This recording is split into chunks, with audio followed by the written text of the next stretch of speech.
بسم الله الرحمن الرحيم. عن ابي هريره رضي الله تعالى عنه قال قال رسول الله صلى الله تعالى عليه وسلم في الحديث: اسباغ الوضوء على المكاره وكثرة الخطى الى المساجد وانتظار الصلاة بعد الصلاة فذلكم الرباط. رواه الترمذی۔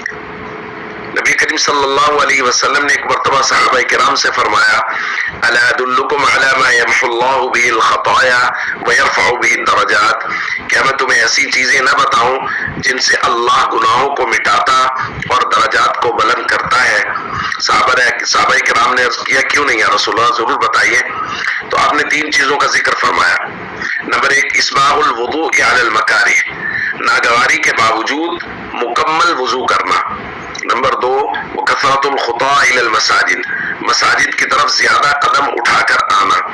نمبر 3، انتظار الصلاۃ بعد الصلاۃ، ایک نماز کے بعد دوسری نماز کا انتظار شروع کر دینا۔ اور حضور نے فرمایا یہی حقیقت میں سرحد کی پاسبانی ہے۔ دوستو، یہ 3 کام نبی کریم صلی اللہ علیہ وسلم نے ذکر فرمائے ہیں اور ساتھ میں فرمایا ہے کہ ان سے گناہوں کو مٹا دیا جاتا ہے اور درجات کو بلند کر دیا جاتا ہے۔ اور فرمائیے کہ ان تینوں چیزوں کا تعلق نماز سے ہے۔ وضو نماز کے لیے کیا جاتا ہے، اور مساجد کی طرف زیادہ قدم اٹھانا، ظاہر ہے مسجد کی طرف نماز کے لیے آیا جاتا ہے، اور ایک نماز کے بعد دوسری نماز کا انتظار شروع ہو جانا۔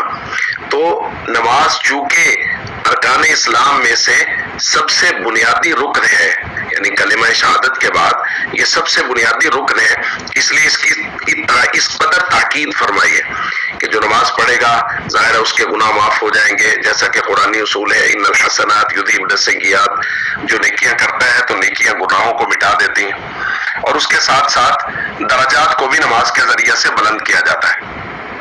اس لیے ہم سب کو چاہیے ہم ان 3 کاموں کو پوری پابندی اور پاسداری کے ساتھ کریں تاکہ ہمارے درجات کو بلند کر دیا جائے اور ہمارے گناہوں